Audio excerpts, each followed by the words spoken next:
No, I listen to it all the time. I tell all my friends to smack it raw.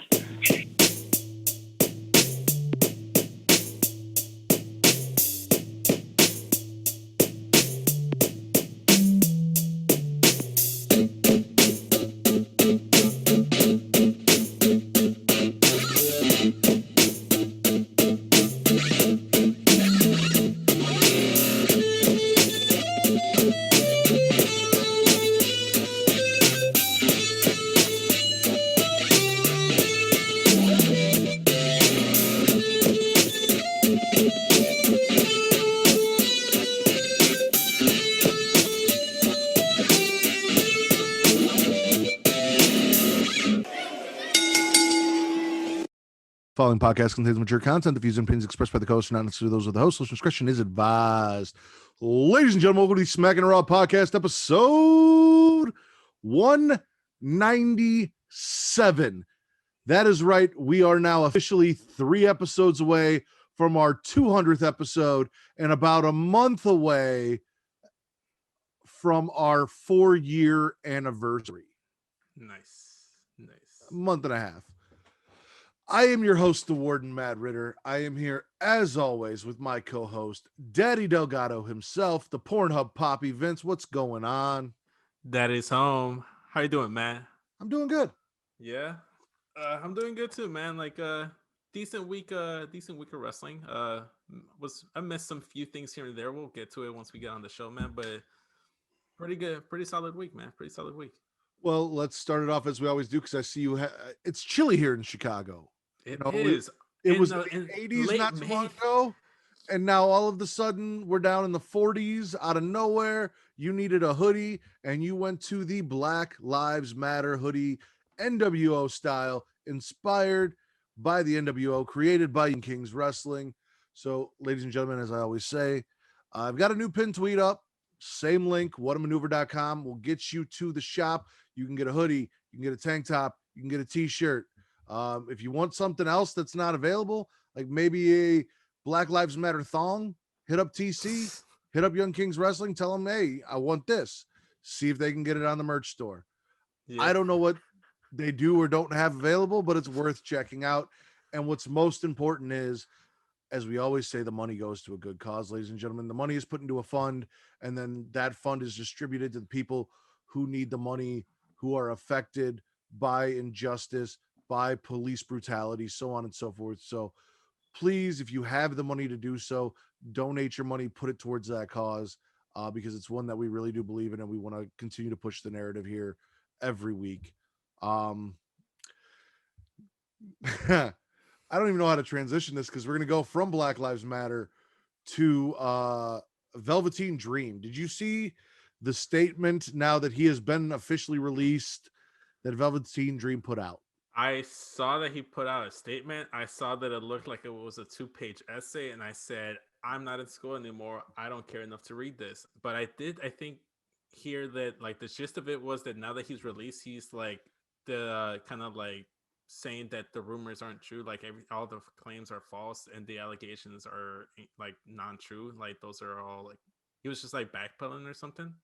Well, he's not backpedaling, because he never came out and said they were true. So I don't remember how everything went. I just know that there was something that came out that said that basically the reason why nothing was done was because technically, through a legal loophole, what he did was not illegal, and because what he did was not illegal, there was nothing to be done because of we talked about the Romeo and Juliet law in the state or whatever.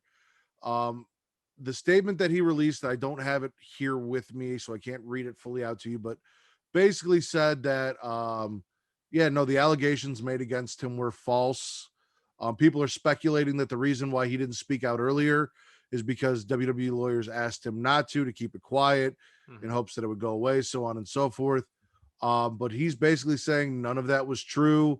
It was all taken out of context, emphasized, blah, blah, blah. And that there was no interaction with these people. And he's basically been vilified for roughly a year for no reason. I was hoping you read it, because after you read it and then knowing what we've heard, I wanted to know Do you believe him? How do you feel about it? I would hate to have him be telling the truth and have spent all of this time vilifying a man who did not commit these acts as has been done. But at the same time, after all of this time, if he is innocent, and I'm not saying he is, but if he didn't commit these acts that were, alleged against him, so on and so forth, I put that on WWE, because WWE did the very bare minimum with all of the outrage and all of the things that came forward and people that were saying things about him and against him. They did the very bare minimum, if he was actually innocent, to tell us, the fans, that this stuff wasn't true. Triple H came out with a statement, and all the statement said was, we looked into it and we didn't find anything. He didn't say that he was innocent. They never, told us he's innocent. It's just, we didn't find anything. We didn't find anything could mean a lot of things. We didn't find that, his actions were illegal. We didn't, which is what we all heard and went around and we believed was, well, yeah, they weren't technically illegal. So we didn't find any reason to terminate him, because technically what he didn't do legally wasn't wrong. So we're going to keep him around because we like the guy, or whatever the reason. WWE did not, if he is innocent, did not take the time, put the effort in to prove his innocence, didn't back this man the way they should have for as long as they kept him on, if they really wanted to put him back on TV. And I feel like there has to be a reason for that they didn't go out of their way to say he is innocent, to support him, so on and so forth. But also, we've seen in the past with WWE in these legal situations where they just kind of, whether it's true or false or whatever comes out about it, they fire guy, like they fired Enzo, turned out that Enzo didn't do the shit. So like, this is just how WWE handles things. So I honestly don't know what to believe, but I'm not going to back down from my stance on the situation, because while I don't have proof that he's lying, I also don't have proof that he's telling the truth. And everything I've heard up until now and all of the evidence presented makes me believe that it's more than likely I didn't do anything legally wrong, than I didn't actually do these things. So I kind of had a little bit of a change of stance in this, because I had this conversation with Jizzy from Deadass Podcast, Deadass Girls Podcast, and she kind of like threw a fair like narrative out there. It's like, why is it that Austin Theory did all this stuff, Matt Riddle did all this stuff, was accused of a bunch of different things, and everybody just brushed over it like it didn't happen? But Velveteen Dream, the one black guy that is being accused, now everybody, every week it was like hashtag fire Velveteen or something like that. And she made a fair point. It's like, it's because of like that his not only his race, like it, like, but it's also his like, where like, whether he's kind of like a what's the word I'm looking for? Ambiguous or whatever. Ambiguous, like, yeah. Ambiguous, yeah. So like maybe that makes people uncomfortable. So it's a combination of that factor, and that's a very solid point. And I never actually considered it from that point of view. And now my eyes are a little bit more open. So like maybe that's why people are more harsh on Velveteen. And why wasn't Austin Theory given that same kind of harshness, or even Matt Riddle, who even like there's been like legit shit thrown at his way, and it was just brushed over. So now, mind you, yeah, I have been against Matt Riddle day one. You have, but you've been against him for other reasons. That just kind of confirmed that he was a douchebag that you should have never backed in the first place. I've been telling you guys hashtag Riddle for a while, for multiple reasons, personal reasons, but also personal reasons aside. Now, I will say, with the Matt Riddle allegations, his wife did stand by him. His wife did come out and at least support and confirm his side of the story, saying that the stuff wasn't true and that this girl has been harassing them, so on and so forth.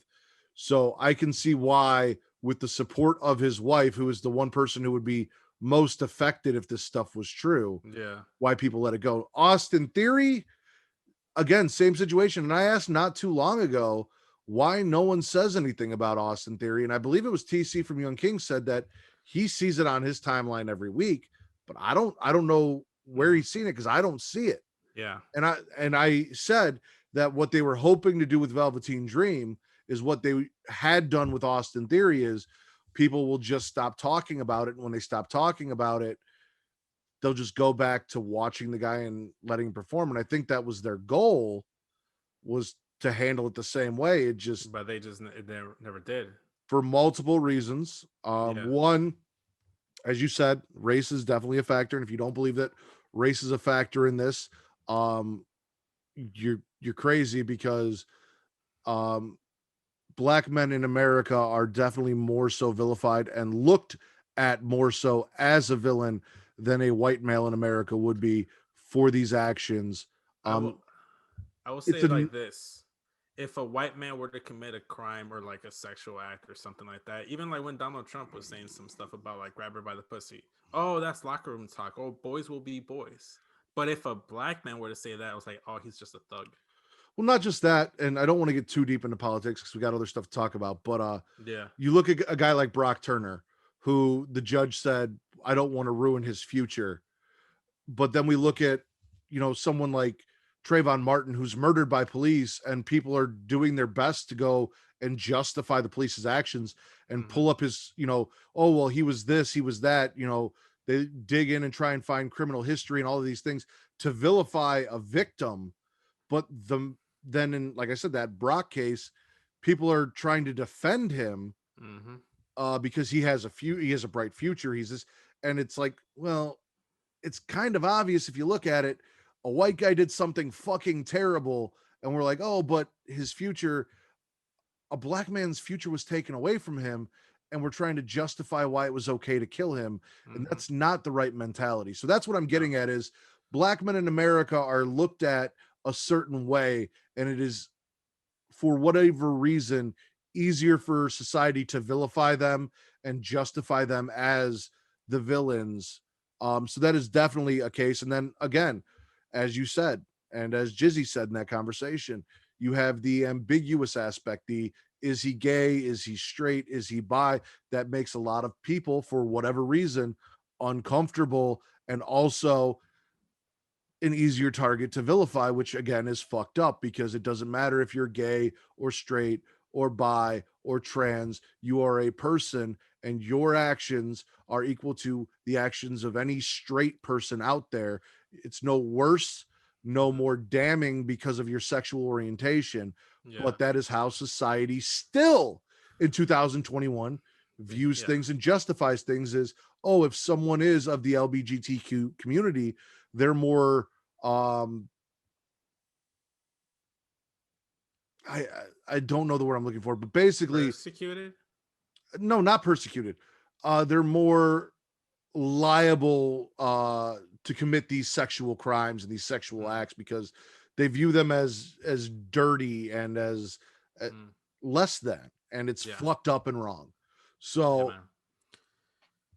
yeah, I mean, to answer your original question, like where do I stand with this whole thing? I think I'm just on the fence. It's like not only that conversation with Jizzy, but also just like, look, again, like you said, I would hate to like vilify and attack this man, and then it turns out he's been telling the truth, because there has been situations where like someone's telling the truth and no one isn't being believed. So I think I'm just gonna be like I'm just gonna wait till all the details and all the facts come out, and after that, just make my decision forward. Like I'm not. That's the thing. I don't think they're ever going to come out. I don't know that this is ever going to be further investigated. I don't know. Obviously, charges haven't been brought to him. It's been over a year. Yeah. I don't think he's ever going to be charged or convicted with anything. At this point, it's basically his word against a couple of white kids' words. And it's, who do you believe at this point? And WWE didn't do him any favors by not backing him if he was innocent. Yeah, I will say, I will like finish off by saying that I I don't see him how I did before, whether it's true or not. Uh, I think I'm just at a point where it's like, look, man, hopefully it's true, and hopefully it's not true, and maybe he's in the scene, but at the end of the day, I have no way of knowing. So it's just like, I'm not gonna support you, but at the same time, I'm not gonna condemn you either way. I think I'm just gonna maybe this is maybe I'm walking the fine line. Maybe I'm just not sitting on both sides of the side or whatever the phrase is. But it's just like, I don't know what to think of it, man. Fair enough. It's tough. It is. It is a very tough situation. You do not want to vilify a man if he is innocent, and you also don't want to take his word for it and say, oh, everything's okay, if you don't know for 100% fact that he didn't do the things that he's been accused of. Yeah. We're gonna roll these next three things all right together because they're all related. Adnan Virk got released, Tom Phillips got released, and they hired Jimmy Smith to replace Adnan Virk as Raw commentator. So you've got Tom Phillips, which is basically Michael Cole 2.0. Mm-hmm. Great commentator, does a fantastic job, exactly what wrestling fans and WWE needs on commentary. And you release him, you fire Adnan Virk, who got a lot of shit. I don't think he was really as bad as people said he was. He wasn't bad, but it wasn't a fit, it was just in the fit for a pro wrestling show. Well, now we're bringing in Jimmy Smith, who's basically said he hasn't watched wrestling since the 80s, early 90s. Mm-hmm. And he's going to be commentating on the current day product.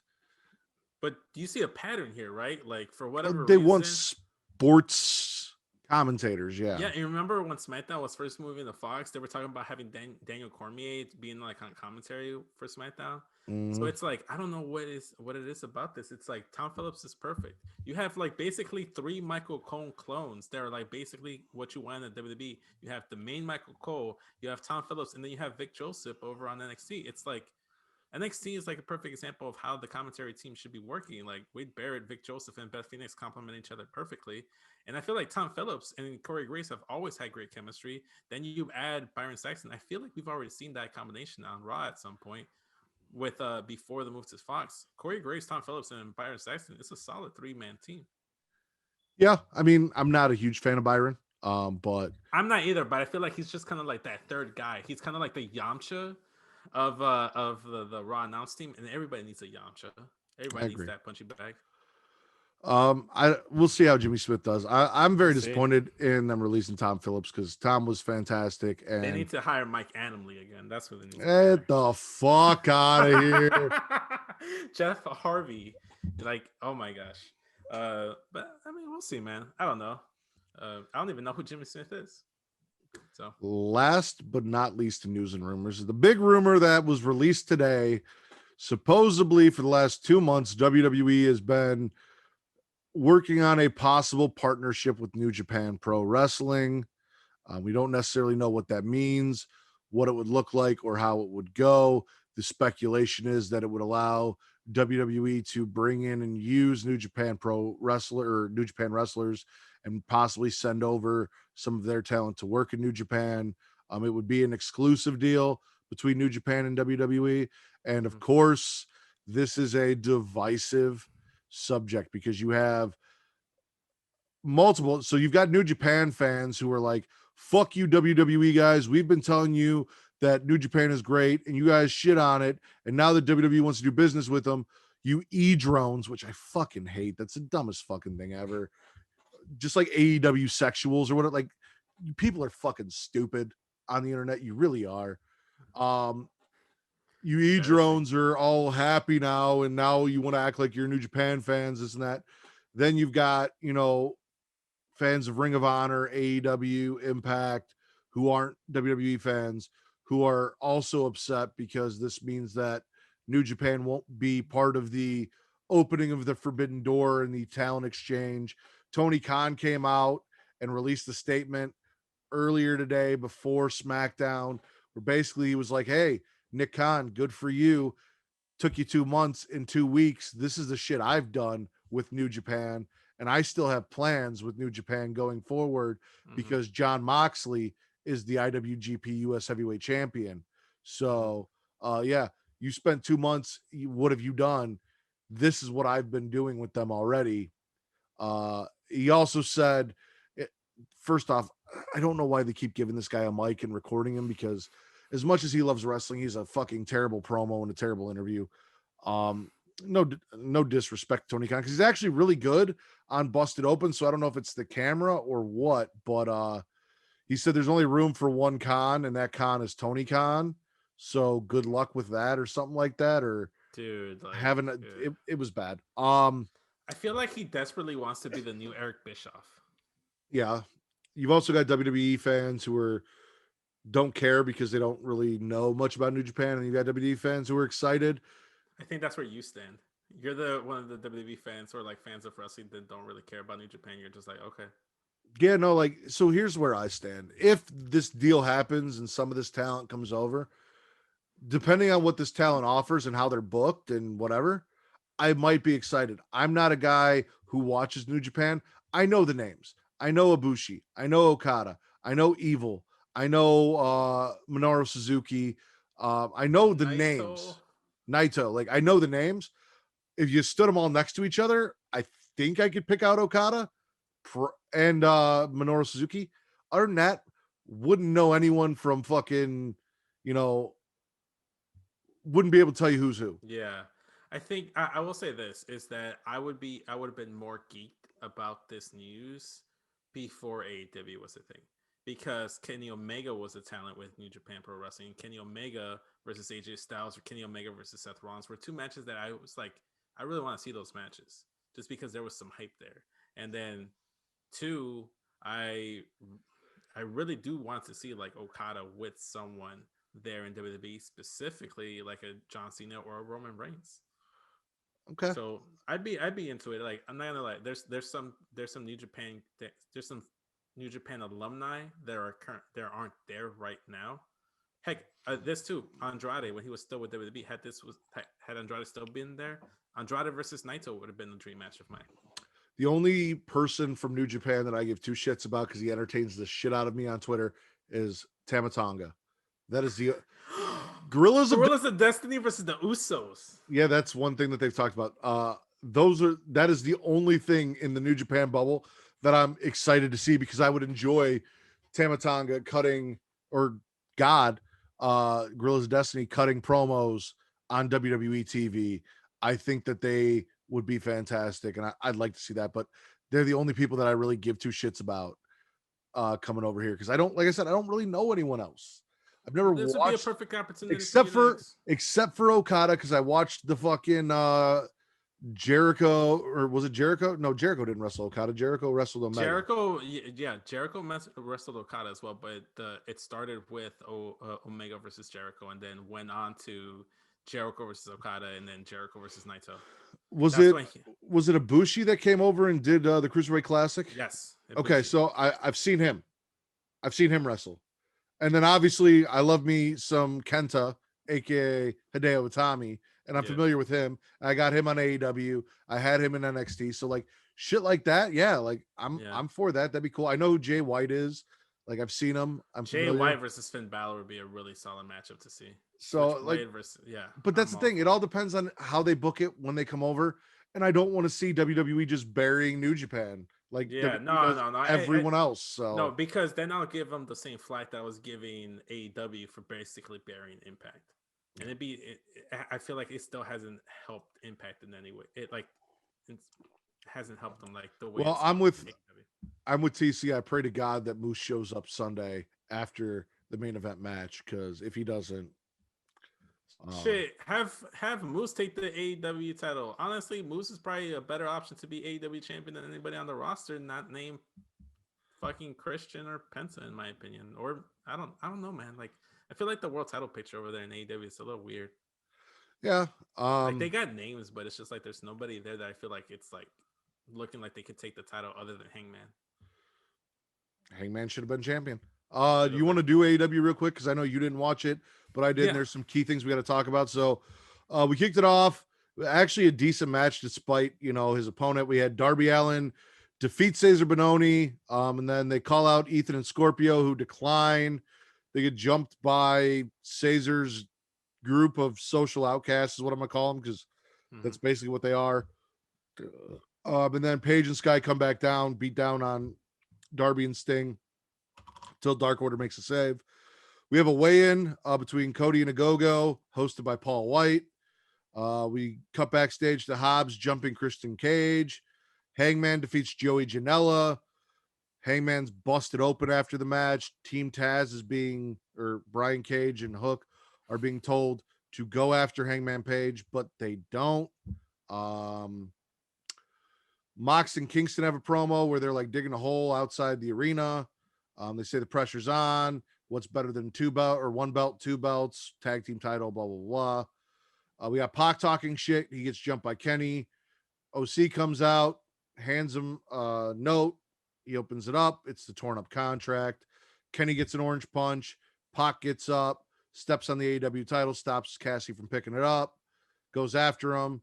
Cassidy dodges, and then Pac gets an orange punch. And then we see Cassidy holding up the AEW championship.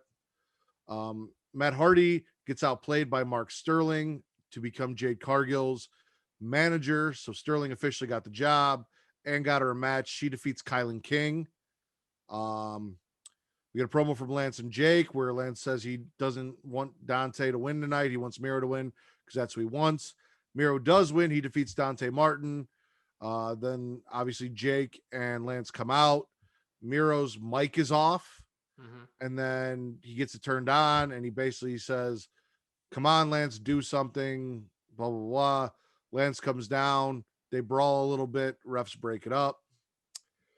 Hikaru Shida is presented with a new AEW Women's Championship. In honor of her historic reign, she receives a new AEW Women's Championship. It is a bigger belt. Tony Schiavone struggles to put it on her. The ref has to take over. Britt Baker comes out and talks her shit. That is really the only match that I'm excited for this weekend. Yes.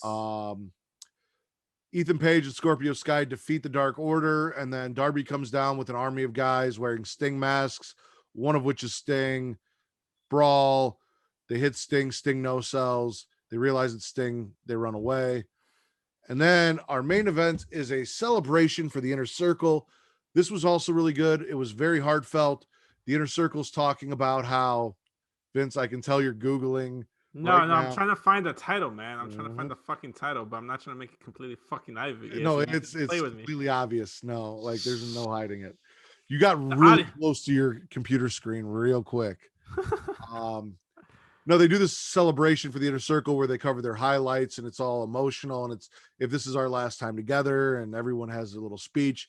And mind you, we had a full capacity 5,000 person crowd here tonight. So that was also really cool because it was a live crowd. It wasn't the wrestlers singing Judas. It was the full crowd singing Judas. Wrestlers aren't around ringside anymore. It was all fans. So that added to the environment. But during this Eric Bischoff led celebration, on the screen appears leader of the Pinnacle, MJF, who has Dean Malenko tied to the goalpost over in the other stadium, and says they better get their ass over there before they make the Iceman even colder. And of course it is a ploy. As the Inner Circle rushes in, they are jumped by the Pinnacle. Santana and Ortiz catch double pile drivers through tables from the stands. And Inner Circle gets utterly destroyed on the football field. And that's how we go off air leading into Double or Nothing. So I'm going to swallow the title because we've been saying for a long time that they need to get a new belt. And it seems fairly obvious that this new belt was presented to Hikaru Shida so she could hold it before Britt Baker's huge coronation as AEW Women's Champion this week. And also shout out to Young Kings Wrestling, who said that this exact thing should happen. They need to debut a new title before Britt wins it. And that's exactly what they did. I couldn't find a picture. Like, is it basically the same title but bigger? Yes and no. Not basically the same title. It looks fairly similar though. Okay, yeah, I couldn't fucking find the picture, so I'm probably just gonna have to go back and watch that scene. But man, it sounds exciting. Obviously, I can't really swallow or spit the show, but it didn't sound like a bad show. Yeah, no, it was a good show. So I'm swallowing that. I'm gonna swallow the Inner Circle Pinnacle stuff at the end because Yeah, those double pile drivers look brutal as shit. And I'm a little yeah. worried about both Santana and Ortiz's neck. And it was a fun segment. The only thing I'm spitting is the weigh in between Cody and Anthony Ogogo. It was fucking god awful. Like QT, I'm back off the QT Marshall train. He's Yeah. back to being an apple eating fuck. So basically, Big Show Paul White comes out, says he's going to host this. It's going to be legit. There's going to be no shenanigans. Mm-hmm. QT's team comes out. Ogogo's in the back, even though he's the guy weighing in. Mm-hmm. Cody comes out and brings out with him like his sister Teal, Dustin, and all of these like rookie trainees from the Nightmare Factory. And I'm trying to figure out, like, is QT still technically story-wise training these people? Because if he is, like, why? Like, I get it's Cody's Nightmare Factory, but also, like, if that's your trainer, like, how are you gonna pick sides like that? Like, anyway, It's convoluted.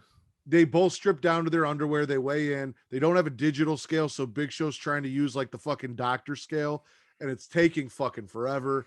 They come down and say that they're 1 pound apart. I think Cody is 218 and Agogo's 219, or maybe Cody's 217 and Assuming Agogo's Big Show 218. worked that scale properly. And that is why I got lost on QT, because QT grabbed a mic and he goes, "You heard that, right? You know what just happened here? Anthony Ogogo has 1 pound on Cody Rhodes. That means he's already won the fight this week." And I'm like, okay, dude, you were doing so good. And now you derailed that train. Like, you're a fucking idiot. This is terrible. I want nothing to do with you. I want you to go back to eating apples and having married women run up your credit cards and treat you like the fucking loser douchebag you are. Yeah. You fucked this up. No, the whole thing was terrible, but that's really the only thing I'm spitting from this show. Okay. I'll let you swallow that show for me. Yeah, I mean, I've only got one thing to spit. I'm swallowing 2 things, and everything else Yeah. was kind of there. Like, it was fine. It was okay. It wasn't the greatest show ever, but it's worth. Yeah. I'll give it a swallow. Where do you want to go? Raw, NXT, or SmackDown? Well, so I wasn't able to like watch the full versions because of work, so I only watched the Hulu versions of Raw and NXT. So we get to bring back Not Good Enough for Hulu. So why don't we just go with Raw and then go into NXT? All right, Monday Night Raw. Kick it off with Bobby, MVP, and the Ho Train. They're challenged by Drew and Kofi. Drew says he basically helped Kofi win. Kofi says, I pinned him, and you need to get behind me in line.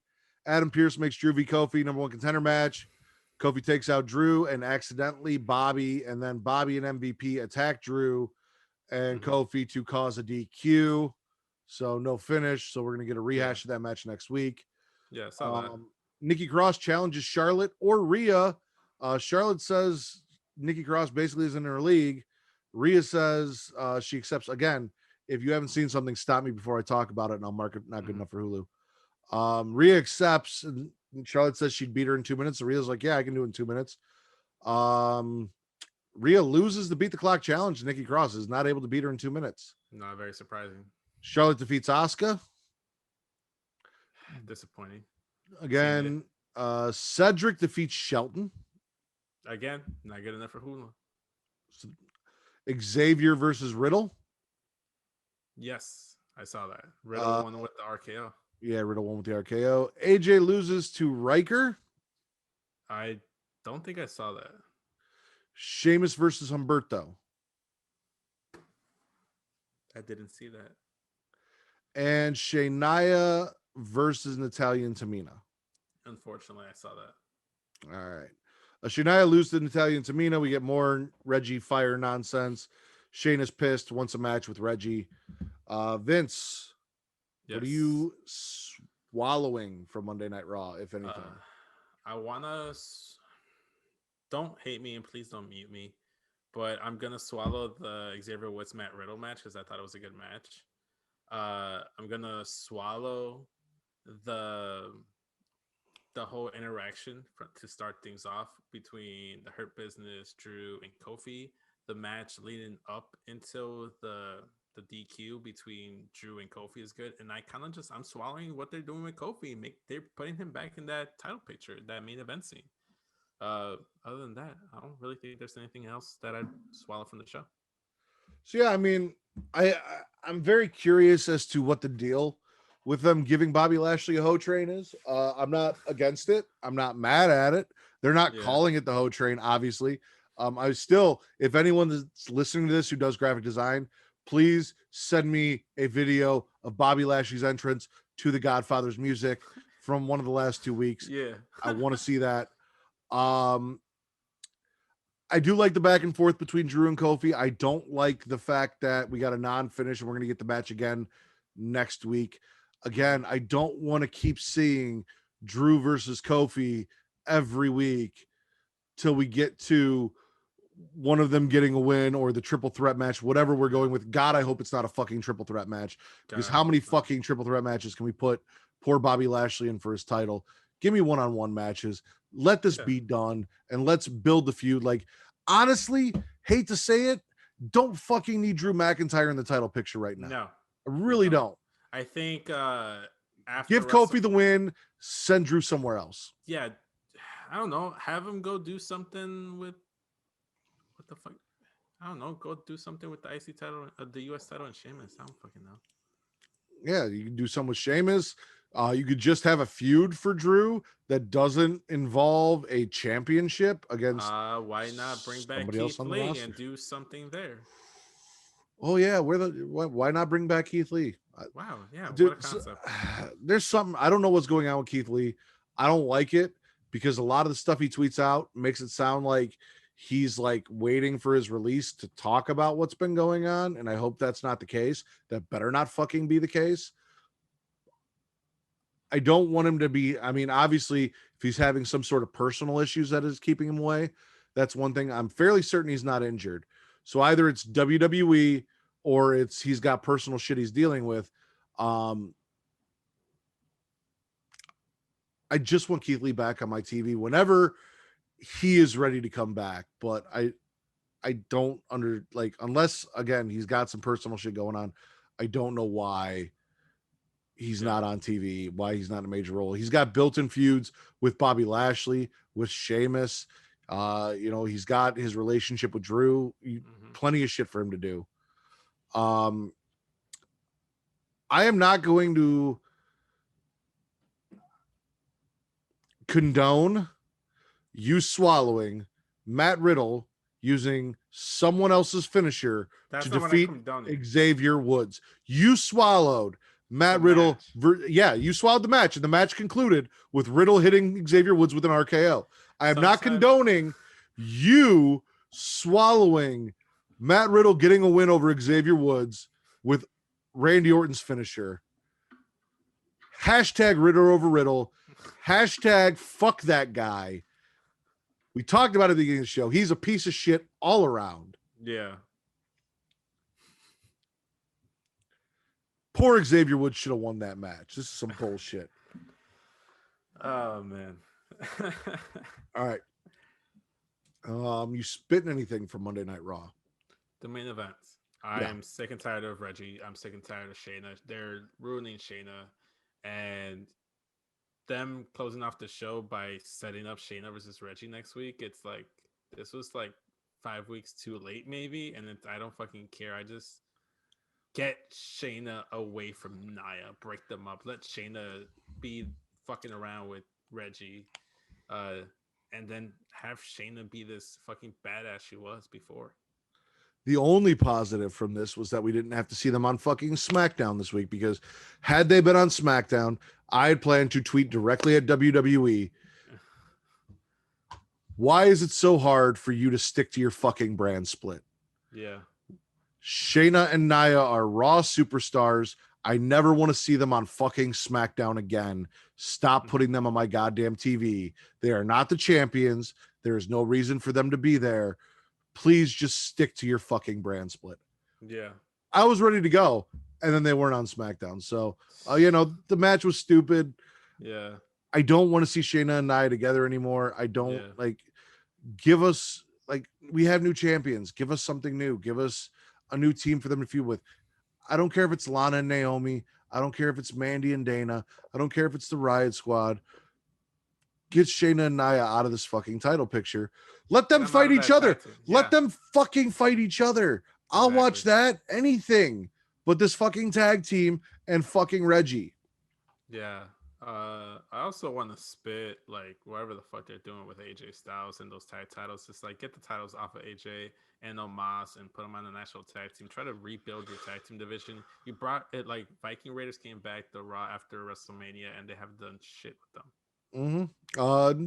They beat Cedric and Since then, yeah, exactly. yeah, What they beat all they beat managed Cedric all they and managed to Shelton do all for they 2 managed to weeks. do was to have Sheldon and Cedric lose enough to the point where they get taken out of the Hurt Business and then cause the friction between them as a tag team. All they literally came in and home wrecked the Hurt Business, and that's about it. And I'm not happy with it.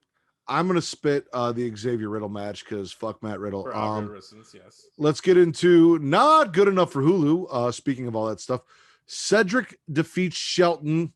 Basically comes out before the match, takes credit for all of Shelton's success in the Hurt Business.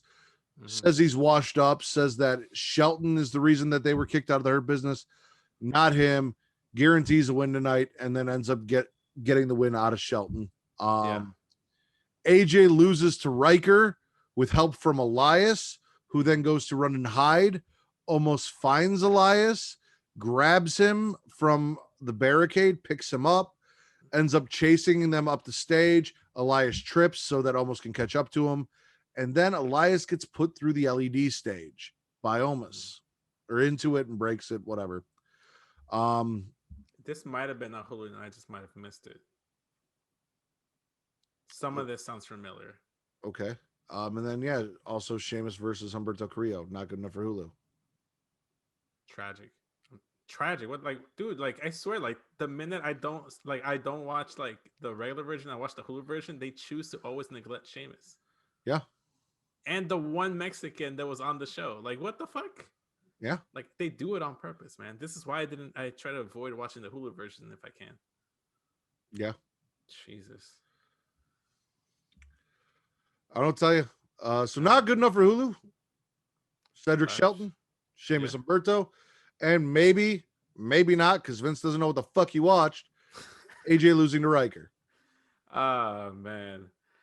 You know what, man? Like, this whole show gets a whole ass spit just because technically, based on what I saw, Sheamus wasn't on Raw. And by that logic alone, Raw gets a spit for me. Raw gets a spit because the only decent thing on Raw is the Bobby Lashley stuff. And even then, we don't want to see Drew in it anymore. Like, I'm only enjoying it because of the prospect of Kofi versus Bobby Lashley. Exactly. But Drew is still muddled in this shit. There was nothing else on the show. I mean, don't get me wrong. The Cedric versus Shelton match was good. I didn't really care for anything else. Like, yay, Nikki Cross didn't lose to Rhea in 2 minutes and got a match. Like, that was cool. I've seen Charlotte versus Asuka how many fucking times now? Don't care. Exactly. So it gets a spit. You said you wanted to go right into NXT? Yeah, might as well keep with the Hulu trend. Fire Pit defeats Kai and Gonzalez and then gets destroyed. Or I'm sorry, Shotzi gets destroyed and Ember is made to watch by Giant Gonzalez. We'll get into this. Thatcher and Ciampa are really, really intense backstage. Bobby Fish loses to Pete Dunne and then gets fucked up by Oney Lorcan. We get the Thatcher stuff. You didn't see the Thatcher stuff? No. It went straight into like the fish. Did you see the Hit Row promo? No, I don't think it wasn't on there. Did you see Martinez versus Zeta Ramirez? I saw the match, yes, and I saw afterwards how she got marked.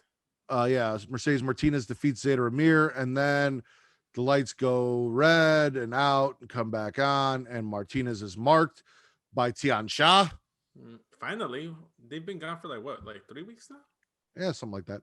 $1 million face-off. Loved it. I'm so glad it was on there. Ted says Grimes lost his way. LA Knight wants Ted to take him to the next level. Grimes gets all mad that LA is kind of infringing on his time because he, I guess, went from that damn DiBiase to, oh, maybe Ted will be my manager. Didn't I say that last week? I said that same thing last week. And you were wrong. We'll talk more about that if it's something you want to swallow. He threatens LA Knight. LA Knight jumps him from behind, and Ted leaves with LA Knight, saying, "You're never going to learn, kid." Did you see Indy looking for Dexter? No. Did you see the debut of Frankie Monet versus Chicago's own Cora Jade? Yeah, I saw it, but I was really mostly interested for Cora Jade. I don't really care for Frankie Monet. Did you see GYV's promo on MSK? Nope. Did you see Legado coming for Bronson Reed? Yes. And then MSK making the save? Yep. And then main event Finn Balor defeat versus Karrion Kross. Yes, of course. All right. Saw that. I don't know why I put Finn Balor defeated Karrion Kross because that's not what happened. It should have happened. I don't know about that. All right, what are you swallowing from NXT? I'll swallow the first match. I thought the fire pit match versus the Giants. What is wrong with you? What? Are you just trying to piss me off this episode? What are you swallowing from Raw? I want to swallow Matt Riddle. What are you swallowing from NXT? I want to swallow Shotzi Blackheart getting fucked up. Like, I'm swallowing the match because the match was good. When Raquel Gonzalez won that championship, we said we are not going to call her Giant Gonzalez anymore. We are going to put some respect on her name. Mm-hmm. And then she loses to the fire pit, which I will agree. We can swallow the match because the fire pit won. I'm swallowing. But then she takes Shotzi Blackheart and beats the living dog shit out of her while Dakota Kai presses poor Ember Gonzalez to the bottom rope and makes her watch as she is destroyed. And now, after her disrespect of the fire pit, she is back to Giant Gonzalez. Like I said, you act like a giant, you get called a giant, motherfucker. I think she's perfectly okay with it. I'm gonna swallow the $1 million face-off. I thought it was good. All right, you swallowed the face-off, so let's talk about the face-off. Okay. So that's what I want to do. Every time you swallow something, we'll talk about it, and then you swallow the next thing, we'll talk about it. I don't want you to list me all of the things you swallow because then I got to remember it and go back and talk about each one. Yeah. Okay. So, you said last week, and I'm with you, I'm going to swallow this, that Ted was going to come out and possibly be Grimes' manager and $1 million champ and all this stuff, right? Yeah. Which was great, but that's not what happened because Ted DiBiase left with LA Knight. Yeah. Ted DiBiase, strangely enough, is clearly the heel in this situation. Mm-hmm. And as I said, Ted DiBiase needs to find someone to challenge Cameron Grimes. And that is what we got in LA Knight. LA Knight came out, stepped up, said, listen, fuck this Cameron Grimes, dude. I'm already this damn good. But Ted, you can take me to the next level. And what does Ted DiBiase do? He doesn't say no. He listens to the offer. And when LA Knight beats down Cameron Grimes, he says, hey, kid, I guess you're never going to learn. And he walks away with LA Knight.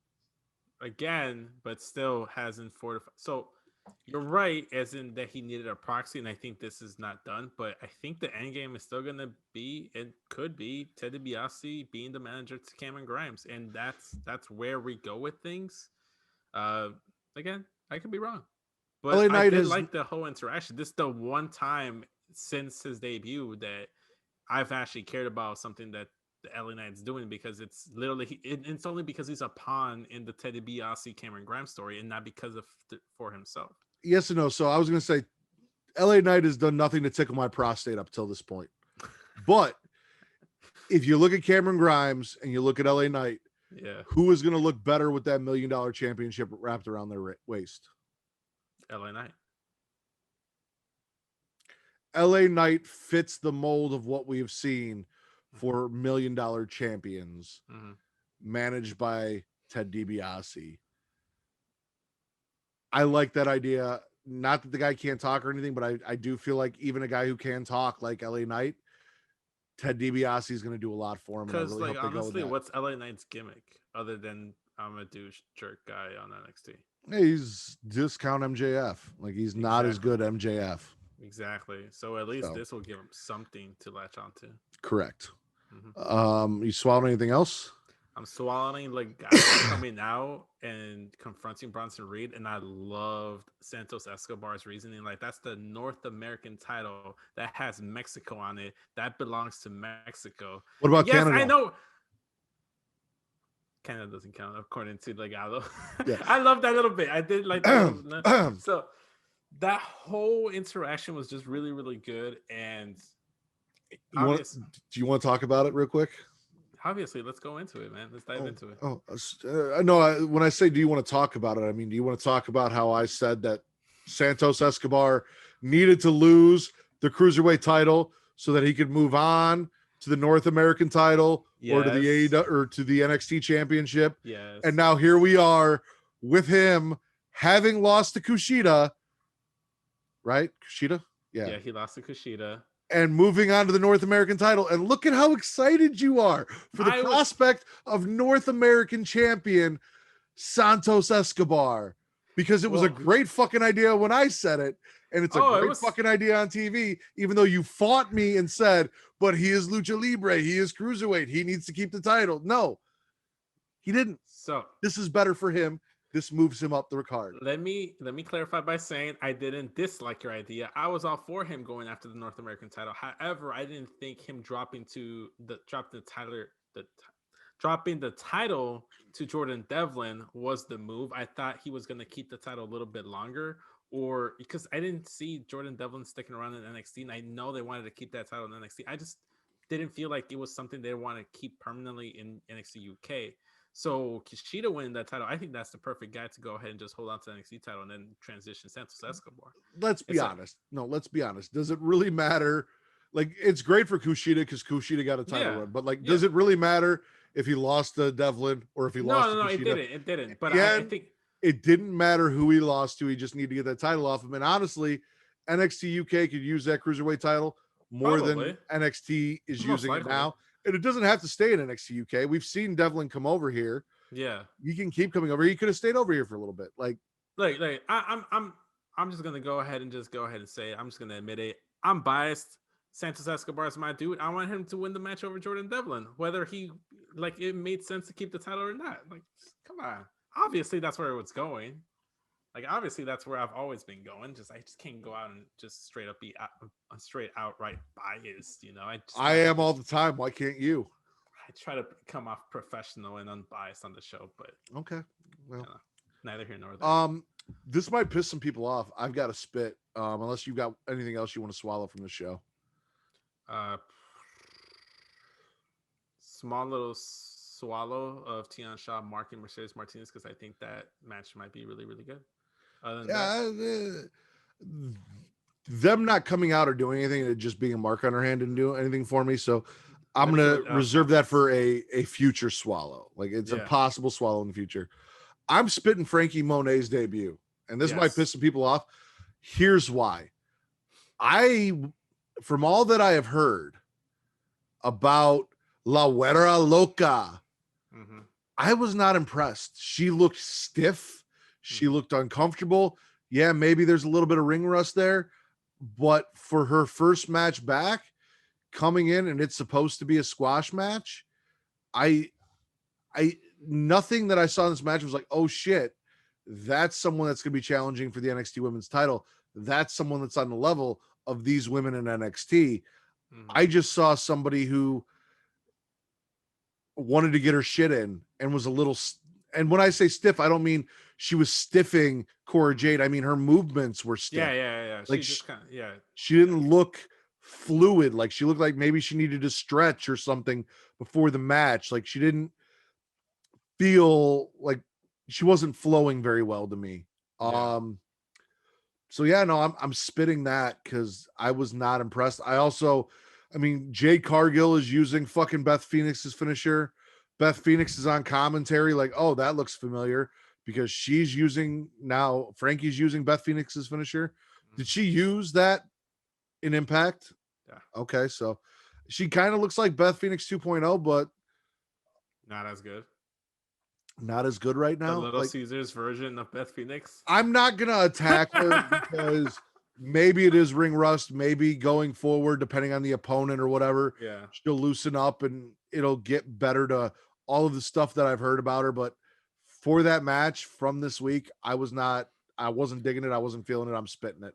Like, I'm gonna say this from the jump. I've never been a big Taya Valkyrie or Frankie Monet fan. I've never like really cared. Like, she was at the Impact Wrestling show where me and Get Your Podcast and Benji linked up for the first time, and I just honestly didn't care. Everybody's like, oh, like Benji's like, oh, I gotta get like a picture with Taya Valkyrie. And I'm like, I don't fucking care about Taya. Like, I can give two shits about Taya.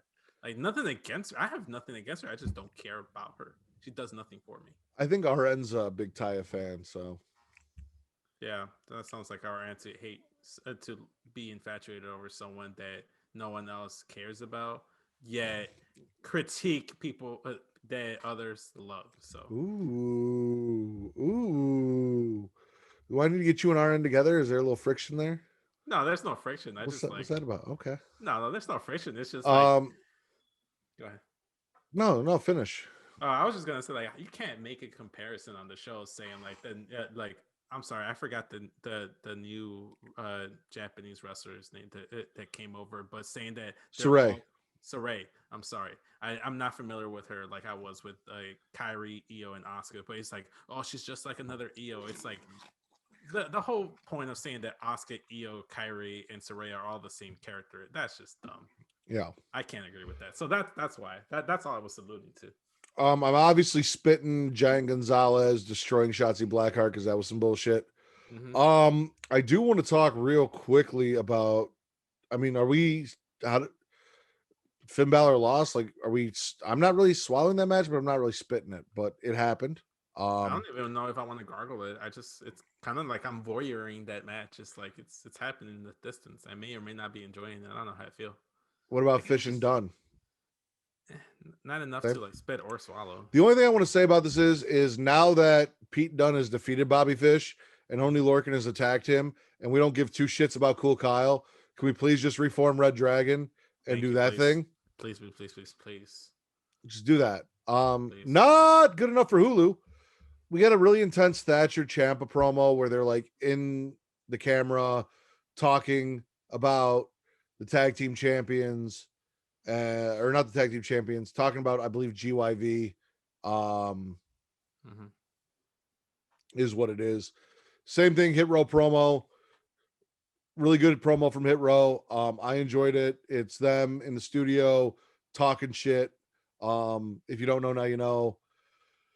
Indy Hartwell is looking for Dexter because she wants to profess her love to Dexter, and she comes across a room that is filled with drawings of how she just broke Dexter's heart.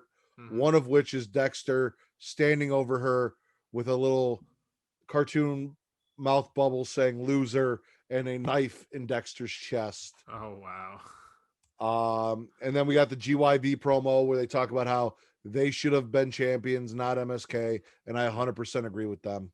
So not good enough for Hulu. Mostly promos here. Thatcher and Ciampa, Hit Row, and GYV, and then Indy looking for Dexter. Also did not make the Hulu cut. Okay. All around, I'd say NXT was a solid show, and I'll swallow it. I don't think I really ever spat an NXT episode. I might have gargled once in the Blue Moon, like rarely, but NXT was solid. The main event was like lukewarm. I just don't care about the matchup between Finn Balor and Cross. Yeah, when I knew it was on NXT and I knew I wasn't in the Demon, I was like, and it's at this point I don't want to see a third match. At this point, it's kind of like he's gonna border on Drew McIntyre's territory, where it's like, get away from the title. well, not just that, he's lost twice and clean. Yeah, so exactly. He got choked out. Yeah. So it wasn't, mind you, it wasn't a bad match. I actually watched it twice because I heard everyone talking about what a good match it was, and I went back, and it was a good match. It just, I didn't really care about the result because it wasn't a takeover. Yeah. Finn didn't win the title back. I didn't get the Demon. Like, all the things that I kind of wanted from this, I didn't get. So I was just like, it was a good match. But yeah, no, I'll swallow NXT as well. Yeah, it was there. It was cool. SmackDown then. I got some issues here, but let's talk about it.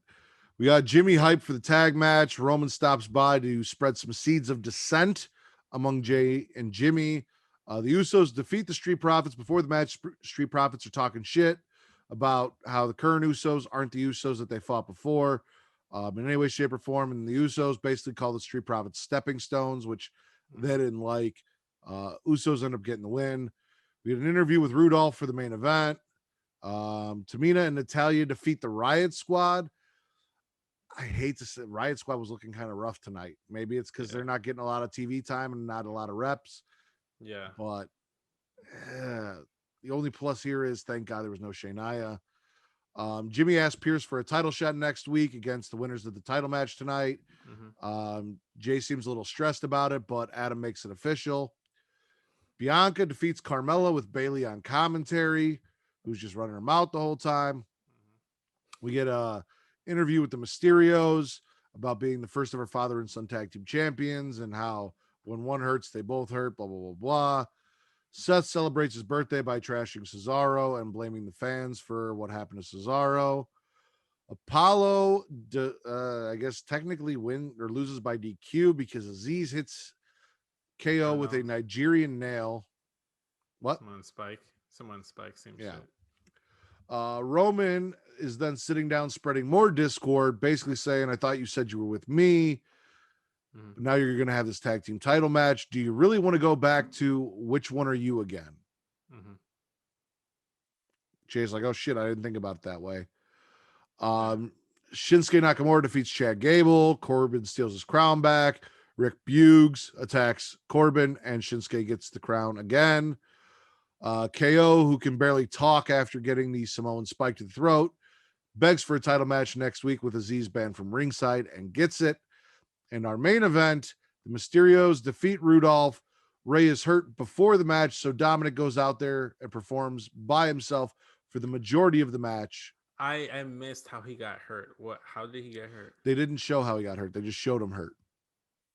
That's weird. He was just in the back, and Rudolph was like, hey, it wasn't us. We're out here. But if they don't come to the ring, that's a forfeit. And if they forfeit, we're champions. So why don't you just go get our belts and bring them out here and give us the title? And he's like, all right, start the count. And the ref's not counting. That's when Dominic decides he's going to go out there and do what his dad did last week and do it on his own. And at the end of the match, after everything is said and done, the Usos come down and stare down Mysterios, who are still tag team champions. You don't sound very enthused by this. Well, because I realized something, Vince. Last week on SmackDown, Big E got his head kicked off by the one, the only, the fantastic Aleister Black. And then there was no fucking follow-up. There was no Big E. There was no Aleister Black. There was no discussion of culling the herd. And instead, I spent the entire show watching tag team shit. Like, don't get me wrong. I'm going to swallow the Roman stuff because I really do enjoy this story that they're telling where Jimmy is so pushing for them to be tag team champions again. And Roman is in Jay's ear like, do you really want to be part of a tag team again? Are you really going to go with your brother after all we've worked through? I've made you main event Uso. I've set you apart.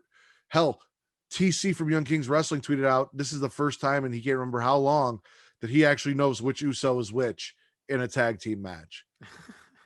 I think it helps that Jay has his haircut, and we've seen them associated that haircut with and him. Jay wrestles in pants, and Jimmy's in shorts, and so on and so forth. But like, we've really defined who the Usos are now. So that I'm swallowing. That I enjoy. Do I give a shit about the Mysterios versus Rudolph again, or Dominic going out there and fighting on his own? Because 1 week he's hurt and his dad has to win the titles on his own until he comes out at the end. Now this week his dad somehow mysteriously got hurt and he's got to go out there and defend the titles on his own until his dad shows up at the end. Like, Yeah, this story is just dumb. It literally, like, I hate when they do stuff like this where it's like literally the same thing we just saw on pay-per-view, except you swap the guys.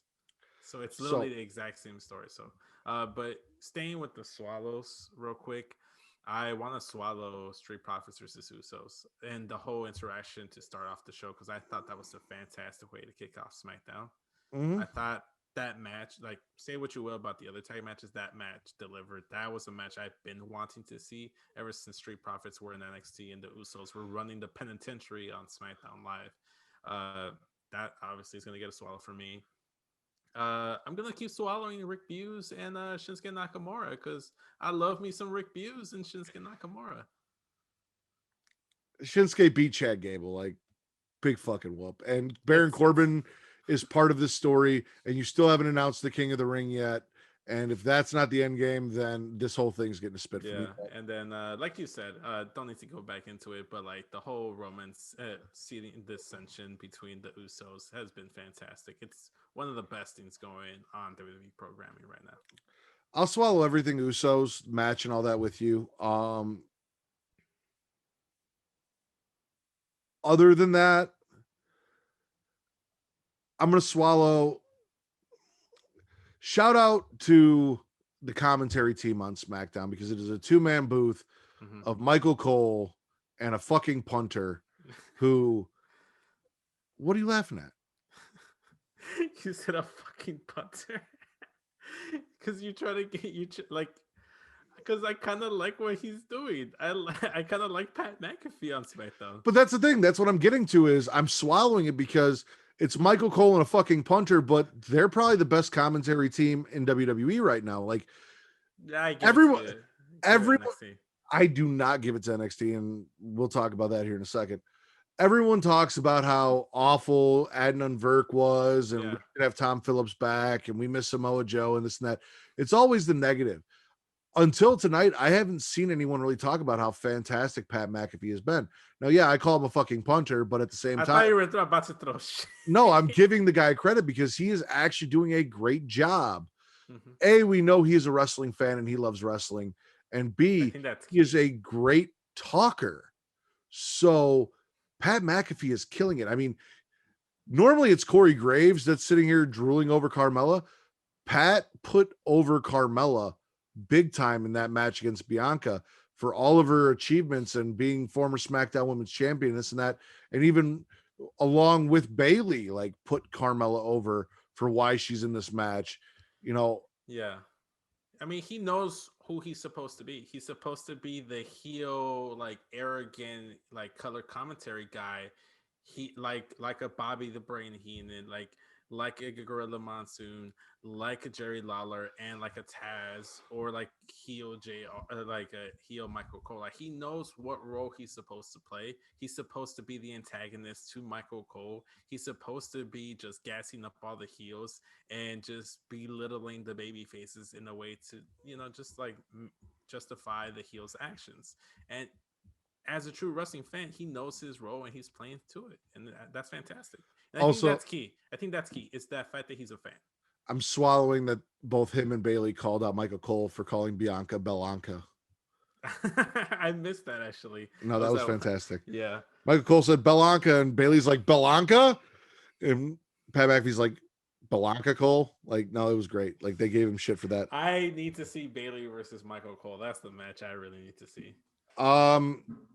Other than that, I'm not swallowing a lot. Like I said, it's mostly just the Usos Roman shit. I'm gonna spit the main event because, again, I'm not gonna spit it. I didn't care. I am gonna spit the women's tag team match because, again, Riot Squad looked rough, didn't do much. The only positive was that Shayna and Nia didn't come out, but I'm not gonna say that.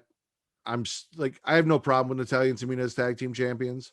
I want to see them do more of this. I just need a better performance from their opponents. The Riot Squad were off tonight, so I'm spitting that. I'm spitting Seth Rollins because that whole thing, like. Thank you. I for a second there, I forgot the one main thing I wanted to spit because we just started talking about all the good stuff on SmackDown. I'm like, thank you. I just want to spit. it's a little mini rant, but I want to spit Seth Rollins in general since he fucking came back to SmackDown. I hate Seth Rollins, and not in the way like, oh man, he just despises. Like, no, I feel like he ruins the show for me. Like, I feel like I'm enjoying SmackDown significantly. Even like the women's tag match, it wasn't like something that I hated. It was just like it was kind of there. Seth, just at this point, he's got the whole thing where I just like I'd rather watch anything other than you right now because your character is just annoying me. Like you're not doing anything. Like I should be done with this Cesaro Seth Rollins stuff. It's like I need Seth Rollins to do something different. I need him like it's not the Messiah thing. It's kind of like he's an annoying Riddler Batman character or something. I don't know where to pinpoint it, but it's like I just don't like seeing Seth Rollins on my television right now. I think He's weighing down. doing anything. He's you, not. Instead of having Corbin versus Shinsuke, we could be doing Seth Shinsuke. Like we could be doing something else, and we're not, and we should be because I don't need a whole segment dedicated to Seth Rollins talking about it's his birthday and how he beat up it's so dumb. Cesaro, who can't even be there to defend himself. Nothing's happening. We've already had Seth versus Cesaro multiple times. Now we put Cesaro in a main event against Roman, and now we're going back to a feud that we just ended to get Cesaro into the main event against Roman. I think they messed up. I think this again. They've done this with Seth Rollins. Remember when he got himself injured and he came back and they kept him as a heel. When he first got injured. Then this time around, he goes ahead and comes back. We all know he's has a kid with Becky Lynch. They know. I don't know if they're married or engaged or whatnot, but we know it's a thing. You know, Seth Rollins isn't a guy that you is like dislikable. Like he's just a very nerdy, goofy guy, and we can relate to him. Like honestly, he should have just came back and should have just like leaned in a little bit more to that and just been like, like I'm a different guy. I'm like it could have been bullshit, but I don't know. Like it's something different, man. I feel like it's kind of like a watered down version of the Messiah stuff he was doing. It's not hitting, man. It's not hitting. Are you spitting or swallowing SmackDown? I'm gonna swallow SmackDown overall. Other than Seth Rollins, the show was all right. I'm spitting SmackDown.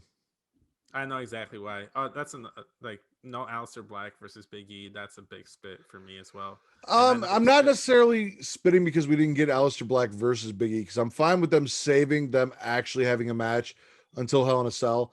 I'm spitting it for the fact that there was no there was no interview with Big E upset or just being Big E talking, or even like a medical update on Big E. Just there was no Aleister Black telling a story or follow up to why it was Big E that he chose. We just left him off the show. Now, mind you, there was a reason why Alexa Bliss wasn't on Monday Night Raw because her pig had passed away.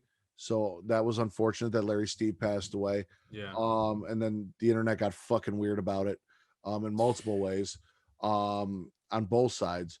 But there was a whole lack of supernatural for me this week, and it really kind of put a damper on the whole week for me. Like no Aleister Black, no Alexa Bliss, no Fiend. We know Bray's off for mental health issues. We know why Alexa's off, but I don't know why they didn't incorporate that's why Bray's off. I didn't know that. What I have heard is that Bray Wyatt requested some time off because he is having a hard time dealing with Brody Lee's death still. And he's having some mental health issues due to that. I still maintain that he could have won his match at WrestleMania and then taken time off, that we didn't need to do what we did to take him off TV to give him that time off. Neither here nor Bray there.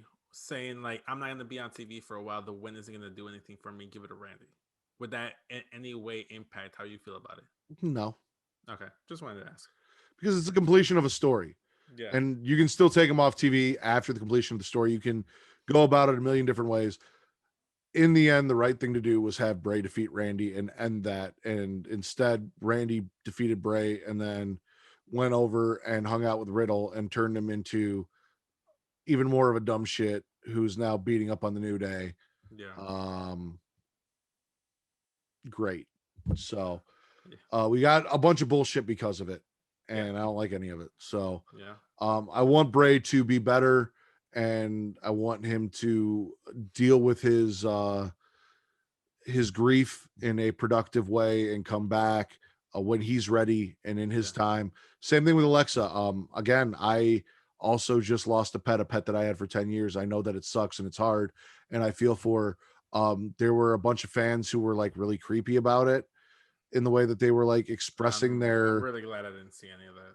their sorrow for her, or acting like they knew the pig personally. And then there were a bunch of jackasses on the other side who were like, oh, it's just a fucking pig, or it's just like, if you haven't lost a pet and you haven't loved a pet, you don't understand. But at the same time, like, there's a respectable amount of way to show that you're sorry Yeah. for someone's loss, and then there's taking it too far. Some fans took it too far, and then there's the people who have no respect whatsoever. Yeah. So all you Jeez, wrestling man. fans are fucked up. All of Damn, you. Like, man, not like, all, not all of you. When I say all of you, I no. don't mean all of you, but like, There's a good portion out y'all that make me not want to go out in public and scream it off my rooftop saying I love wrestling. No, yeah. like there's a reason. Sometimes we have to be closeted wrestling fans, you know. You know, I'm spitting SmackDown because there was no reason not to have Aleister Black or Big E on there or some kind of follow up, because it is the story that I'm most invested in outside of Roman Reigns on SmackDown. And I was all excited last week, and then they shortchanged me this week. So yeah, fuck you, SmackDown. So I think by process of elimination, I think NXT is the best show of the week. Yeah. Definitely gonna have to give it to NXT this week because Raw was Raw. It wasn't a terrible show, but it wasn't a good show. Again, all it had was Bobby Lashley. I'm spitting SmackDown because of, like, SmackDown was fine. Again, good show. I wasn't like super invested in it. I wasn't like, oh my god, I love everything that's going on. But Roman's the main thread, and the Roman Uso story was the main thread through the show, so that was good. But NXT, I feel like, gave me more, and I enjoyed AEW in some aspects. They did some cool stuff, but also they gave me a lot of shit that I didn't care about. Like, did I really want to see Hangman Page versus Joey Janela? No. Did I really want to see Darby versus Cesar Bononi? No. I don't think anybody ever wants to see Cesar Bononi. So yeah, NXT best show of the week. Vince, you have a new 6-star picks for us this week. Yes. So great name, by the way. Yeah, I know, and I gotta go ahead and give a copyright and some like kudos to whoever helped me pick that name out and forced me to rebrand. But yeah, it's been a minute, but I felt like I had a topic recently. So I was on Young Kings Wrestling. Go ahead and check out Young Kings Wrestling. Go check them out. They're a fantastic wrestling podcast. I feel like we've already plugged them more than probably the allotted amount. Probably. But I was on the show and I was talking to Katie Baby, Katie Wrestling, KDW from the Smack Raw podcast. And she was just like over Charlotte. She was just bashing Charlotte. And then I just kind of sat there and just thought about, like, you know what? We've seen Charlotte versus Asuka so many times. We've already seen Rhea versus Charlotte so many times. So I just kind of sat there and thought, I'm like, the women's division on both brands just kind of needs to shake up and just like some fresh matchups and like a revamp. So today's 6-star picks, I'm going to list down the 6 women wrestlers that should switch brands and give a few reasons as to why. And then I'll give an honorable mention to someone who should be called up by now. So I'm going to start things off. Number 1, Shayna Baszler. They need to break up Shania. They need to get her away from Reggie. I mentioned that during the show, they've been ruining her. Like, she's losing matches left and right, and she used to be this unstoppable dominant force. They slowly rebuilt Asuka, not perfectly, but if they did it with Asuka, they could do that with Shayna Baszler. And honestly, between Shayna and Nia, I'd rather Shayna go to SmackDown because then we can see a matchup between her and Bianca Belair, because that's something that we didn't really get to see happen in NXT. Bianca couldn't overcome the demon that was Shayna Baszler. She couldn't overcome that obstacle. So now it'd be a different thing. Now you can go ahead and do a thing where, like, now you're setting up opponents for Bianca Belair. Or should you want Shayna to go ahead and win the title? I feel like it's more realistic for her to be champion over on SmackDown than it would be on Raw, given that they just gave that title to Rhea. And right now on Raw, you just associate her as like this loser that's in the tag team. So I think Shayna would be a better option to go to SmackDown as opposed to Nia. I didn't think I was going to disagree with you on your very first pick, but I'm going to disagree with you on your very first pick, and here's why. Of the two, Nia and Shayna, Shayna lost the NXT title to Rhea Ripley and was never able to avenge that loss. Rhea Ripley is your Raw Women's Champion. Rhea Ripley needs a new opponent on Raw. For everyone that didn't see the Shayna Rhea feud on NXT, this is something fresh for them. And it is also a, hey, Shayna never got that, never really settled that score. That's true, but that also okay. Not done. Roman Reigns, Jey Uso, Jimmy Uso, Tamina, all on SmackDown. So if anyone should go to SmackDown where their family is, where there's a possibility of something, it's Nia Jax, not Shayna Baszler, because that's where the family is. And you can either do something along the lines of Tamina and Nia teaming up and winning the tag team titles and keeping Nia off a singles run and allowing that to happen and having her join the bloodline, or as a heel already and as a dominant heel, she can go to SmackDown and join the bloodline, leaving Tamina as the outlier because technically Jimmy the Superfly Snuka isn't a blood member of that family, but Nia Jax is. Yeah. And you can have her be the woman force of the bloodline. Yeah. I just more or less, so you're not wrong. I wouldn't be opposed to either of them going. So literally my first pick was either going to be Nia or Shayna. They both can't switch shows. Like one needs to stay on Raw and the other needs to go on SmackDown. Agreed. The one reason I chose Shayna is because I want to see Shayna versus Bianca. I want to, like, forget Rhea. I don't care about Rhea. I want to make sure that Bianca gets set up with great matchups. Like, you've had her start off with Sasha Banks. Best match of WrestleMania weekend. I don't give a fuck what anybody says. Then you're doing a program with Bayley, and that's a really good second opponent to have. Then you do something in between, or you go straight into Shayna. That would be another. I want I want Bianca to get that win over Shayna more than I want Shayna to try to get that win over Rhea. But that's just my personal opinion. I disagree because I feel like Shayna needs to be rebuilt, and I feel like sending her to SmackDown just to lose to Bianca. No. So I like you're right that she needs to be rebuilt. I just don't think she can do it on Raw, and she needs to go to a different show. Let me get there. You can send Nia over there. We don't lose anything by having Bianca beat Nia. Nia is still the irresistible force. She is still a big, powerful opponent. Nothing like anything we've seen Bianca fight. Yeah. You can build Shane up on Raw, have her win the Royal Rumble, and then challenge Bianca if she's still champion at WrestleMania next year. And then you get that match. Yeah. You've built up Shayna, and there's some value in Shayna versus Bianca instead of just sending her over there to be the next person that Bianca gets beat. I'm not saying do it right away, but like I think at some point I want to see Shayna versus Bianca, and that was one of the sole reasons. Again, at the end of the day, my decision was either Shayna or Nia move to SmackDown. One of them has to. They need to break up Shania, period. My personal preference is Shayna Baszler on SmackDown. Okay. I disagree. Next. But, ironically enough, my next pick, for the reasons you wanted to send Nia Jax over to SmackDown, I want Naomi to be sent over to SmackDown. She maybe instead of joining the Dynasty, or like maybe this is Jimmy Uso's side versus Roman and Jay's side, and they're gonna need some people over.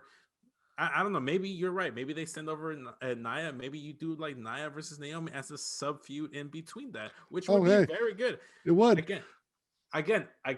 I'm not saying you're wrong about Nia going over to SmackDown. Again, not to backtrack, but like my personal preference was Shayna Baszler. Naomi also too. I want to see a matchup between Naomi and Sasha Banks. I feel like we never really got to see Sasha Banks versus Naomi at any point, like for a legit feud, like an actual rivalry, and as opposed to just a one-off match. I really wanted to see that, and I've been wanting to see that ever since Sasha Banks debuted as part of Team Bad, and I really wanted. I've never gotten that feud. Also, again, I'm doing this because I want good matches for Bianca Belair because she's the most interesting woman on SmackDown right now. She's probably the best women's champion currently. Naomi versus Bianca Belair, who wouldn't want to see that? Like, and I think, and that's the main thing. And also too, I don't hate Lana. But when Naomi came back, I was really hoping for a singles run for Naomi, and we didn't get that. Who knows? Maybe eventually Jimmy falls in line and acknowledges Roman Reigns, and he joins the bloodline, and we get heel Naomi. Because I've always been a fan of heel Naomi. I know on Total Divas she said that she didn't like being a heel and she wasn't comfortable with it. Like, I'm sorry, girl, you were hitting it out of the park. She was fantastic as a heel. Give me heel Naomi, or just give me Naomi on SmackDown. She should be a single star again, and she just feels like SmackDown to me. She feels more like a SmackDown superstar than a Raw superstar. Okay, who's next? Number 3, Bayley moving over to Raw, and this isn't to help out Bayley. This is so that Bayley can help save Raw, because they need something for the like. You gotta have a matchup with Rhea Ripley. A matchup we have yet to see is Bayley versus Rhea Ripley. I feel like that would be a really, really good match. Bayley can help out Rhea Ripley in a match and just carry that feud. Also, we could do heel Bayley versus babyface Asuka. That's something that hasn't necessarily been explored too much as a feud, which would be interesting to see. If you say Shayna Baszler stays on Raw, I've always wanted to see a feud between Shayna Baszler and Bayley for like the longest time. I think those two are a matchup I've wanted to see. And also, too, I think Bayley's just kind of done everything there is to do on SmackDown. If she stays, and she's going to lose this feud to Bianca Belair, that's a given. If she stays, what else is she going to do? Might as well go over to Raw. And when the impending return of Becky Lynch comes over, babyface Becky Lynch versus a heel Bayley, give me some of that. I don't know. What do you think? I think that she needs to stop fucking laughing. Yeah, I hate the laughter. It's not working. But besides the laughter, I think her over to Raw is like a good laughter. Well, I'm glad you sent someone over to Raw, because so far you've been sending everyone over to SmackDown, and I was going to say, Vince, you need to send some people over to Raw for the people on SmackDown, because I know. that's how trades work. Yeah, unfortunately, there's a little bit more of like moving over to SmackDown. It's kind of hard to find like people. So next, going over to Raw, I have Carmella. One of the things is she needs a reset for her reset that she recently got, because they kind of did what you were alluding to that they shouldn't do with Shayna. They literally brought her in, tried to build her up just to set her up in the match against Sasha Banks and lose. And now she's kind of like in the limbo. She's stuck in between like the new gimmick she came out with and like Mella's money, like the $1 billion princess or whatever name of the gimmick, like Staten Island Princess or whatever she was called. It's like a mixture of it, like a fusion of her two characters. And like, dude, she's already lost to Sasha. Maybe you could do a match with Bianca. That would be something that you could do. Just did that tonight. Yeah. That was the only thing they could have done. Exactly. Like maybe like if they wanted to lead that into a title program, but it doesn't look like they're going to do that. Send her over to Raw, and that like it's something different. Like maybe she could deal with Rhea. Maybe she could do something with Asuka. Or we could always get that Bay Mella tag team we never got, since we're sending Bayley to Raw. Exactly. That's actually my next point too. Like my final two closing points is I want Bay Mella as a tag team.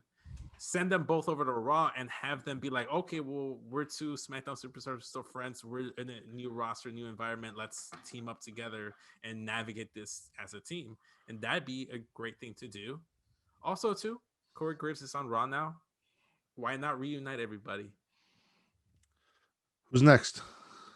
Number 4, I'm sending Charlotte back to SmackDown because it's not working on Raw. It is not working on Raw. Even if you send over Bayley, even if you send over a Carmella, you split up Shania and have Shayna versus Charlotte. It's like there's no matchup on Raw that I'd want to see Charlotte be involved in. And again, Bianca's the draw. Like, give me Bianca versus Charlotte with Bianca winning, of course. But it's like, man, like I think Charlotte's at a point where she's like, you got to keep switching over shows because they burn her out quickly. It doesn't matter where Charlotte goes until she challenges in the men's division and takes out Matt Riddle. Nothing they're going to do with her is going to be worthwhile. I think they've done every match that they can on Raw with her, which is fucking crazy because she's only been on Raw for a little bit. And then it's like she just needs new opponents, and I feel like there's more new opponents on SmackDown as opposed to Raw. Like it might be one or two more new opponents than there is on Raw, but it's like, what else is there for her to do? You know. Okay, who's next? Number 6, and You were just at number 4. Now you're at number 6. no. I miscounted. Carmella was 4. Charlotte was 5. Okay. Because it was Shayna, Naomi, Bailey, Carmella, Charlotte. So number 6, Mia Yim, aka Reckoning. She's technically a Raw superstar, but my whole idea was like, so I started making this list. I'm like, send her over to SmackDown, rebrand her as Mia Yim. She's already has the blue hair. I feel like it fucking works. It'd be totally fine. Also, to get away from Raw and get her far away from Retribution or the stench of Retribution.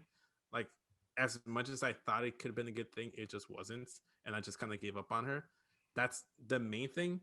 But I checked on Wikipedia, and according to that, she's technically already a member of the SmackDown roster, and I've never seen any mention of this. No, they did mention it. I think she got drafted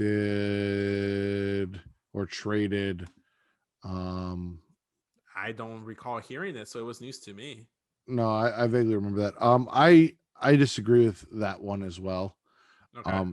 I think she should be on Raw, because she hasn't done anything on Raw to warrant her being stale on Raw. Obviously, you just you bring her out as Mia Yim, and you don't acknowledge the Reckoning thing because that's what WWE does. And I just think it doesn't change anything. To do that on SmackDown. I don't. Also, Keith Lee's on Raw, and they're we don't know married. Where Keith Lee is. Keith Lee's on Raw. He might be on SmackDown. Vince, Keith Lee's on Raw. And they're married, so you keep them together. And also, I need balance in the Force. So if she is technically a SmackDown superstar, we send her to Raw, and then we've sent 3 women to SmackDown and 3 to Raw, and that makes me happy. That's fair. Okay. Well, because I saw that and I was moving over to SmackDown, and technically, I guess she's already on SmackDown. I had an honorable mention. This isn't a Raw or SmackDown superstar switching sides. This is a call up. Raw needs more talent on there. I think Io Shirai should go to Raw. And here's why. I really want to see Asuka versus Io Shirai. It's been a matchup that I've been wanting to see ever since Io debuted in the Mae Young Classic.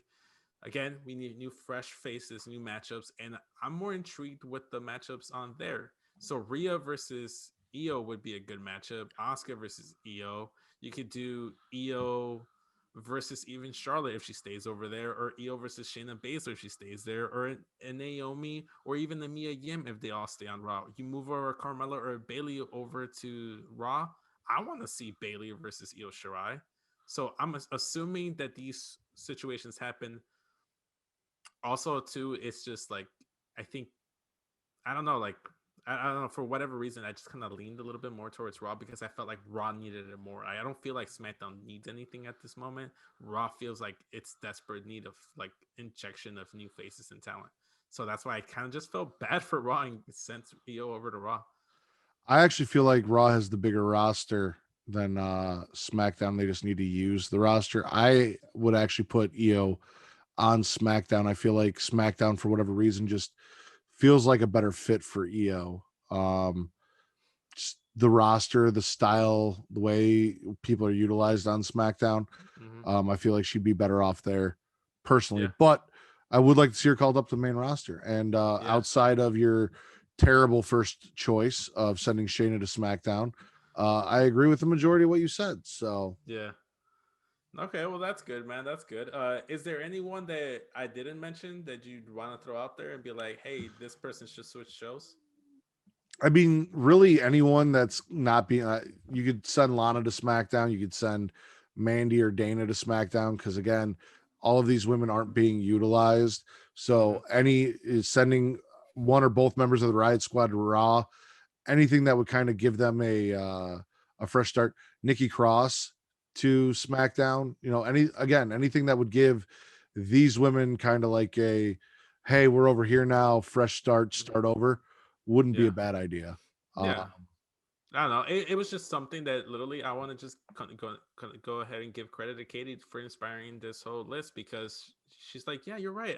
I'm so sick of seeing Asuka versus Charlotte. Like, we need new matchups, and I Well, just kind of sat there and just like, what new matches could we make by switching up the roster? then send Drew to SmackDown because I'm sick. I need. Yes, I was actually gonna say that. Like, next, we should do like one for the men's and send Drew over to SmackDown. Let's do that.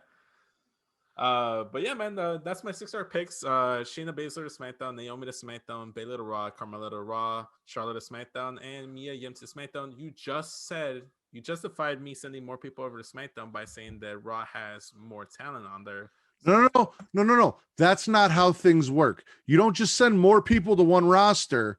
Raw has 3 hours. SmackDown has 2. No. For everyone that goes to SmackDown, someone needs to go to Raw. That's how trades work.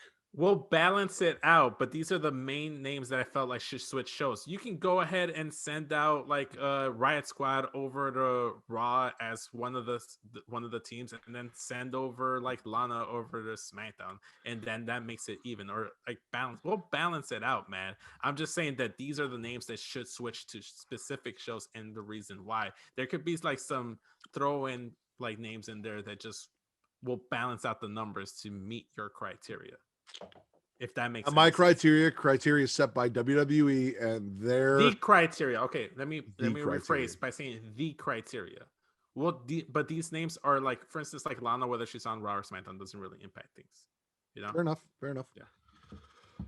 All right, Vince. I think that's it for today. So, why don't you plug some shit?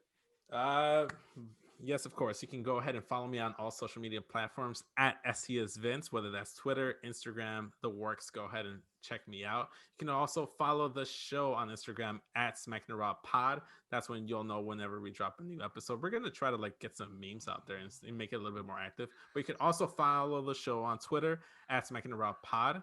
You can go ahead and check out the show via YouTube and Pornhub using the link Linktree/Creation World. That's where you get all the video content. That's where you can also catch Mara and Travis's show, Super Flashy Arrow tomorrow. I don't know why the fuck I like almost butchered this man's name. He was gonna fucking fire me. I'm trying. If you like the audio version of the show, go ahead and check out Linktree/Smackin Raw, and then you can get all that content there. We also have a Facebook group, which Matt will tell you more about. Oh, you can't do the Facebook? No, I can't do the Facebook. Why are you so bad at this? You know, me and Reek had a whole discussion about how he just looks forward to seeing whether or not after all this time you figured out how to do what I do, and then you just fail. So I fail miserably every you can follow me at Matt Ridder, that is at MATTRIDDER on Twitter. And then, as Vince said, please go check out Smackin Raw Pod on both Twitter and Instagram. On Facebook, it is facebook.com/Creation World. That is the banner under which we exist. That'll get you videos for everything Creation World, whether it's the Creation Conversation. Don't know when that's coming back. Super Flash Year of Tomorrow, which is still going on right now. And if it ever happens, eventually Dungeons After Dark.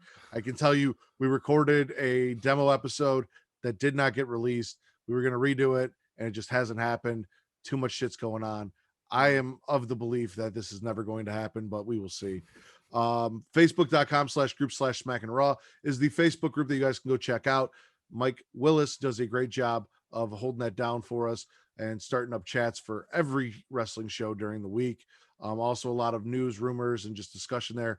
Very non-toxic place. And if you do like Super Flashy Arrow of Tomorrow, they got a Facebook too. That is facebook.com/group/Super Flashy Arrow of Tomorrow. Yep. Basically got them all done. All the link trees are at my profile at Matt Ridder on Twitter. Do that. Yeah, no, that's what I do every week. So I just go ahead and just let you watch. It's like you don't listen to me when I talk. I just get mesmerized, man. I just get mesmerized and get caught in the moment. And it's just like, just heart shapes like all over you. It's like, for the Pornhub Poppy, Daddy Delgado himself, Vince Delgado, I am the Warden, Matt Ridder. We are Smackin Raw. We are the #1 wrestling podcast on Pornhub. Later, y'all.